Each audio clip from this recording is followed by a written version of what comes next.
Triangulation. How to find where an earthquake starts. Why is this important? Japan experiences the most earthquakes in the world and has experienced some devastating earthquakes in the past. It is searching for ways to reduce the impact of future big earthquakes. To do this, we need to be able to gather information from current earthquakes and use it to help us predict when big earthquakes will occur.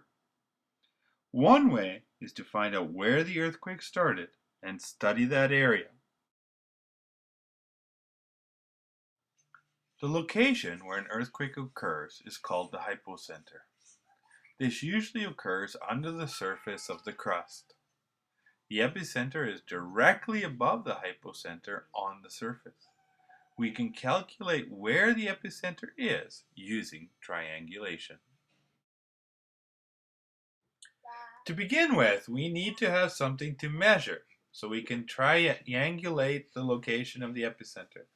Scientists have found that earthquakes release two different types of energy. The first one is called the primary wave, or P wave. The P wave moves through the crust the fastest in an expansion-contraction movement. The ground will move much like you clapping your hands together. Although the P wave moves the fastest, it does the least damage. The second form of energy released by an earthquake is called a secondary, or S wave. The S wave is slower than the P wave, but much more destructive. It moves through the crust in an S movement. By knowing how these two energies move and their speeds, scientists are able to locate the epicenter. Sometimes, when an earthquake's hypocenter is near the surface, the S wave may reach the surface.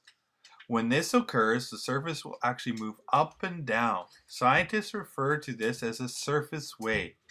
This is the slowest wave type, but the most destructive. Scientists only use the P wave and the S wave to triangulate the epicenter. So how does it work? To begin with, the earthquake occurs and releases the P and S waves.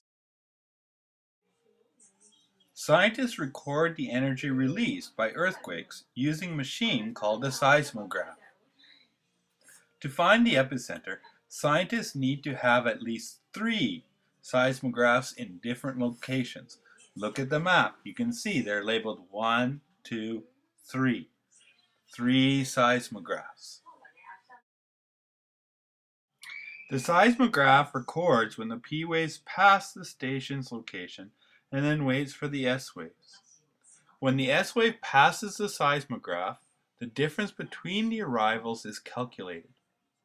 Using the known speeds of the P and S waves, as well as the calculated differences, scientists can calculate the distance away from the station the epicenter was. Since we do not know the direction the waves are traveling, we still don't know where the epicenter is located. Therefore, computers place a circle around the station at the distance from the epicenter calculated before. A second seismograph station repeats the same process. There are now only 2 locations where the epicenter could have been, the spots where both circles meet. A third seismograph station repeats the same process. As you can see, all 3 circles pass through the same location only once. This is where the epicenter is located. Triangulation has helped us locate the epicenter of an earthquake.